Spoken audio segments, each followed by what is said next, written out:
Hey everybody, it's time for our Rahdo Rules Run Through with Ryan, and today we've got Monumental. Ryan, how does this thing play? Hey Rahdo! Yep, just like you say, FunForge, who are sponsoring this video, sent along this copy of Monumental, which is a Kickstarter exclusive game. It's a 4X civilization game powered by deck building for 1 to 4 players. Now, if you want to see how the game gets set up, scroll down to the show notes and click the link to skip ahead to the end of this video. Otherwise, stick around and let me show you how to play. Okay, so you and your friends each play a different civilization vying for control and dominance of a hexagonal map across 3 technological epochs. True to the game's deck building roots, everyone starts with a few lackluster cards that you lay out in a 3x3 array. The cards give you resources, which you'll use to buy better cards. You can build famous wonders like the Great Pyramids or the Statue of Liberty, even the International Space Station. You can implement cultural policies unique to your civilization to get a leg up. And you can use your military might to move around the board and oust your opponents, under the banner of your civilization's uniquely skilled warlord. You can even explore the different provinces to gain extra wealth. You earn points across 4 different categories: buying blue knowledge cards, constructing wonders, controlling provinces, and enacting your civilization's cultural policies. When the development deck is depleted, everyone gets one last turn, and then you count up the points to see who's won. I'll be teaching Monumental with a few extra perks and upgrades: the metal coins, the neoprene player mats, and, of course, the plastic miniatures. After setting up the map by following the guide booklet according to your player count and difficulty level, everyone chooses one of the game's 5 unique civilizations: the Egyptians, the Chinese, the Greeks, the Danes, or the Japanese. Everyone gets a deck of the same 15 base cards, which you shuffle into a draw deck. You get 1 warlord, 2 explorers, 9 soldiers, 2 outposts, and 2 gold. Your warlord card goes up here, and you have 5 unique cultural policy cards that go here. In reverse turn order, everyone chooses one of the capital city tiles and places their minis there. If it's a little crowded, some of them can wait out here in the wings. That's not going to mess up gameplay. From your shuffled draw deck, you deal 9 cards, left to right, top to bottom, into this array, which represents your civilization's city. If you deal out a blue knowledge card, the next card you deal goes on top of it, so knowledge cards are a way to get more than 9 cards into your city on your turn. On your turn, you have to choose 1 row and 1 column of these cards and activate them by turning them diagonally. If you activate a space with a knowledge card on it, you get to activate both cards. Then you get to reap your activated card's benefits and spend your resources and actions doing cool stuff. Most starting cards give you resources. The game has 5 different resources: black production, blue science, and red military, along with gold and culture. The black, blue, and red discs are ephemeral. If you don't spend them on your turn, they disappear. Gold is wild. It can stand in for any one of these 3 resources. But culture is a premium currency. You can't pay gold to represent culture. Now, after you grab the resources that your cards give you, you access a suite of 9 different actions that you can take as often as you want, in any order that you want, as long as you can afford them. Here's what you can do. Actions. First, you can buy better cards for your deck. There's a row of 6 unique development cards with 3 piles of basic cards above it. The basic cards give you 2 production science or military tokens when they show up in your city later on, whereas all your starter cards only give you 1 resource. So the basic buildings are twice as good. The even better development cards come in 3 different flavors. You got building cards that have a brick border, knowledge cards, they have got a blue border, and wonders have this white border. To buy one of these cards, you pay the cost in the lower left corner and add the card face down to the top of your deck. You can buy as many cards as you want to on your turn, and the gaps you create in the development row aren't filled until your turn is over. Each blue knowledge card you buy is worth 1 point to you at the end of the game. Wonders work slightly differently than building and knowledge cards. They're multi-phase, so you pay the cost of the first phase and place the wonder next to your city, adding a mango-colored construction token to the card. If you pay the cost of the second phase, which you may or may not be able to do on this turn, you've successfully constructed the wonder. So you ditch the cube and you place the wonder card face down on your deck. Then you place the wonder's corresponding token on one of the provinces you control. We'll talk about what it means to control a province in a bit, but know this, it's one wonder per province, and if you don't control any provinces where you can put the wonder, you can't actually pay to finish constructing it. Wonders also give you a one-time perk when you construct them. Just look for the lightning bolt symbol and take the benefit. Each wonder you build is worth 2 points at the end of the game, and unfinished wonders are worth nothing. You can only have one wonder under construction at a time, so if you buy a new one, you have to remove the one you already have on the go and toss it out of the game. All of the progress you made on that wonder is lost. Another action you can take on your turn is to use one of the effects on your activated cards, or on your topmost cultural policy, which we'll look at in a second. You can use your activated cards' effects once each, in any order throughout your turn. You may find it helpful to turn a card all the way on its side when you use its effect, just to keep track. So the wonders that you're building, for example, end up in your deck, and when they get dealt to your city, you can activate them and use their amazing effects. Every player has a stack of 5 policy cards unique to their civilization. You're allowed to freely flip through your policy cards to plan out how you'll implement them. The first policy you put into effect costs 1 culture token. The second policy you implement costs 2 culture tokens, and so on. Each policy has a perk that you get immediately upon implementing it, and an effect that you can use as an action once during your turn. Every new policy you enact covers up the effects on the previous cards. But when you develop a new policy, you fire off all of the lightning bolt bonuses on the cards beneath it. So choosing when and in which order to develop your cultural policies is crucial to securing your civilization's victory. Each policy you develop is worth 2 points at the end of the game. Conquering! On the main map, you can use your red military resources to move your units around and conquer provinces. A province is any hex tile that isn't a capital or a water tile. And a unit is your warlord or any of your 9 soldiers. Your 2 explorers and 2 outposts are in a league of their own. They're not considered units, so we'll see what they do in a sec. The provinces you conquer will either be free cities, places ruled by barbarians, or tiles controlled by your opponents. Here's how you'll conquer each type. To conquer a barbarian-run province, add the number on the terrain tile to the number on the barbarian tile to find its defense. So the strength of this province is 2.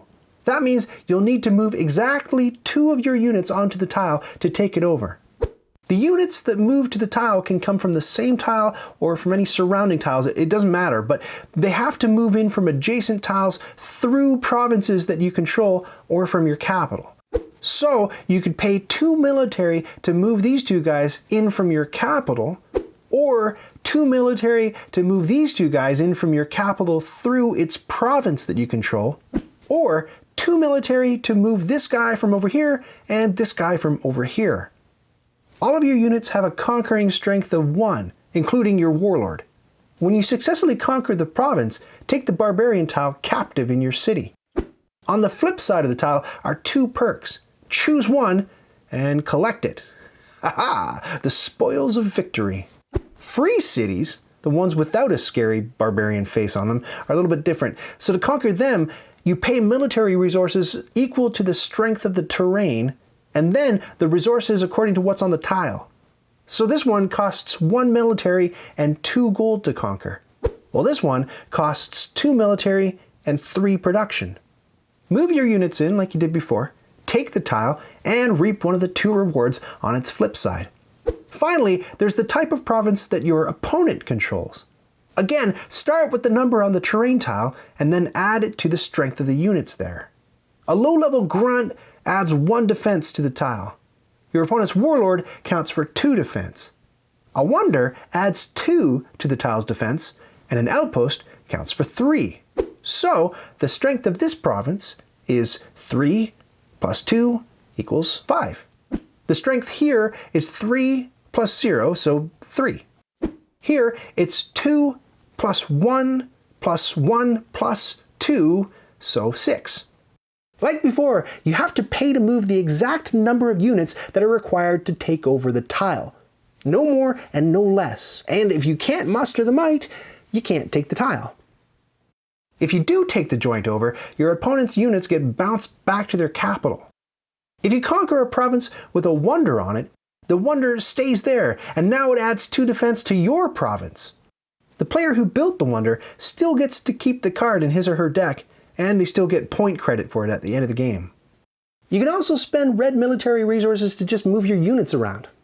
It costs 1 military to move 1 unit as many spaces as you like, as long as you control all of those spaces. So for 1 military, this grunt can move across these 3 provinces. But this guy wouldn't be able to move to here because you don't control the province in between. You're considered to control a province if you have at least 1 unit or tower on it. When you move your units around, bolstering your defenses and conquering provinces, you're not allowed to empty out a province that you already control. You always have to leave at least 1 unit back to hold the territory. So with only 10 units, your army gets pretty stretched out as you move around. To remedy this, you have 2 outposts. To build an outpost, you have to return 3 of your units to your capital from a province you control and place the outpost there. Once you place an outpost, you can't move it. It stays there until the end of the game or until one of your opponents conquers that province. And you only have 2 of these outposts, so choose wisely. Like I mentioned, outposts add 3 defense to a province, and a province with an outpost is considered controlled by you, so one of your units can move to or through there when you play a single military resource. Your capital isn't a province, so you're okay to empty it out, and you can always move units through your capital, even if there's nobody there. The first province you conquer with your warlord on your turn gives you some sort of perk. Check your warlord card and take the benefit. For example, the Danish player gets 2 military resources the first time Siegfried conquers a province on his or her turn. Each province you control is worth 1 point at the end of the game. Exploring. Now about those 2 unusual explorer figures. It costs 1 military to move an explorer from tile to adjacent tile. Unlike your military units, explorers can't move across multiple provinces you control, so it's always 1 token per tile. Explorers can move into any non-water, non-capital tile, no matter who controls the province. So in this scenario, the Danish player could pay 1 military to move his or her explorer into this Egyptian-controlled province. 1 more military resource puts the explorer in this barbarian-controlled province. And another resource moves it into this free city. Once per turn, each of your explorers can perform one of 2 actions. They can nab the production token on the province they're on, or go shopping at the market they've discovered. If you gain a production token, you place it in your city. You can cash it in for a black production resource on your turn, but the advantage is that you don't have to. You can hang on to it for a later turn, and it won't evaporate like the production resources do. If your explorer goes shopping at a market, you'll find 1 tile there for every player in the game. So you grab the whole stack and thumb through it. Take the tile you want and return the rest to the province. Like the production tokens, you can hang on to the market tile until later and cash it in on this or any future turn to get all the stuff on it. Each player can only have 1 token from each market. Once you cash the market tile in, turn it over so you know you've used it. You're allowed to move an explorer after it's taken a token, but each explorer is only allowed to grab a market or production tile once a turn. Science. Okay, so what about those blue science resources? Well, we know you can spend them to buy knowledge cards, but you can also cash 2 of them in on your turn to flip the top card of your draw deck, do the thing, and then discard it. This can be a really powerful move because any new card you acquire goes face down on the top of your draw pile, so it's pretty likely that you're going to know what's coming up next. Ending your turn. When you've finished your turn, you discard all of the activated cards in your city face down to your discard pile. Then you deal fresh cards to fill in the gaps, left to right, top to bottom. If your deck runs out, you shuffle your discard pile to form a new deck and carry on dealing out your city. You'll do the same thing if you spend science or use an action to draw a card and your draw deck is empty. Just shuffle your discard pile to give yourself a deck. If your discard pile is also empty, you might end up with gaps in your city during this step. If you ever deal 2 knowledge cards to the same space, choose one to keep and discard the other. Hang on to all of your golden culture tokens, but return any unspent production, military, or science resources to the supply. You can't take it with you. Nope, not even you, Ramses Jr. If you bought 1 or more cards from the development display this turn, you slide the cards over and deal out new cards to fill the gaps, back up to 6 cards. If you didn't buy any cards this turn, you just pop off the last card in the row, you slide the rest over, and then fill in the gap. Play continues clockwise with the next player. In a 2-player game, the development display has 2 rows, and you can buy cards from either. The same rules as before apply to each row, so if you took a card from a row, you slide the remaining cards over and fill in the gaps. If you didn't take a card from a row, pop off the rightmost card, slide the others over, and fill the gap. Endgame. When the last card from the development deck is dealt to the display, that triggers the end of the game. You finish out the round until the last player in turn order gets to play, and then everyone around the circle gets 1 more turn. During these final turns, you don't cycle the remaining cards in the development display. If the last player in turn order triggered endgame, you just do 1 final round of turns. Scoring. When the last player in turn order has taken his or her final turn, you tally up the points. Look for your points earning cards in your city, your deck, or in your discard pile.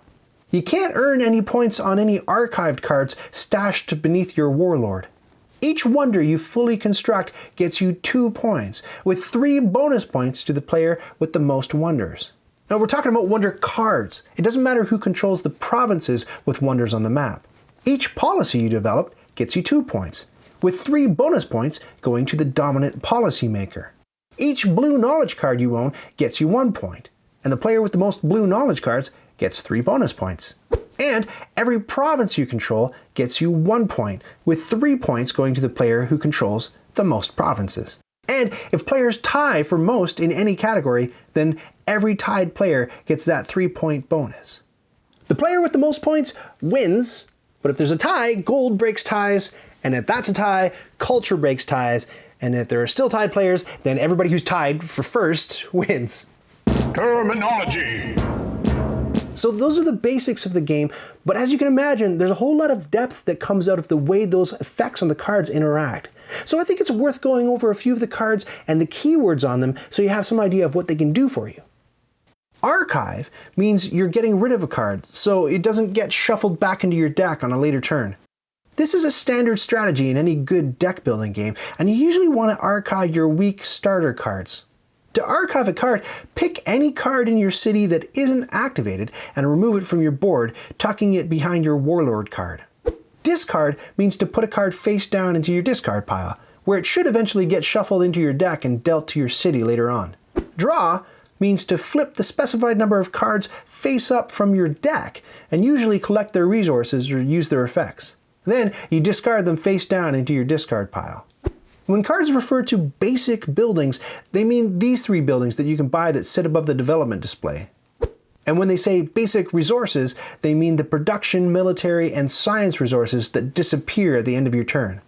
Some cards refer to a cultural policy's bonus. Well, they mean the lightning bolt perk, not the effect on the card. The terms bonus and one-off effect mean the same thing. Some cards let you reinforce cards. To do this, pick one of the cards you activated and tip it back up vertically. That card stays in your city for the next turn instead of getting swept into your discard pile. Setup. To set up the game, build out the map according to your player count and difficulty level using the included scenario book. The rulebook has guidelines for constructing your own map too. Make sure that each of the different markets has 1 tile per player.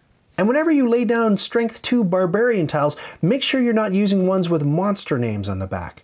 Separate the development cards by their eras. You have more development cards than you actually need. In a game with 2 to 4 players, you should use 5 wonders, 5 buildings, and 5 knowledge cards in the classical era, and 4, 4, and 4 in the medieval era, and 4 wonders and 4 knowledge cards in the modern era. Stack the eras from highest to lowest with these separator cards in between them.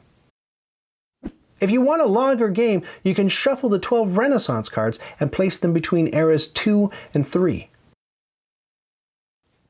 Each player chooses a civilization and shuffles their starting deck, which is comprised of 14 building cards and 1 knowledge card, along with the warlord card and 5 cultural policy cards. Just look for your civilization's icon in the top left corner of the cards. Deal out 9 cards to your city, remembering to double up if you deal your knowledge card. Grab your warlord, your 2 explorers, your 2 outposts, and your 9 soldiers. Everyone starts with 2 gold. The first player is the last player to have visited another country, who takes the Era 1 separation card as a reminder. Beginning with the last player and going in reverse turn order, each player chooses a capital and places their units and explorers there. The outposts can hang out in your city until you build them. Monumental also has an automated player so you can play solo. There are 2 other modules, monsters and heroes, that you can add to the game, so you can have like Joan of Arc fighting the Minotaur. Who said history was boring? And the Lost Kingdoms expansion adds 4 new civilizations to the mix: Amazons, Aztecs, Atlanteans, and Mughals, along with new terrain tiles, new maps, and rules for adding a 5th player. Not enough stuff? Grab the African Empires expansion. And if that's not enough for you, you can always paint those minis.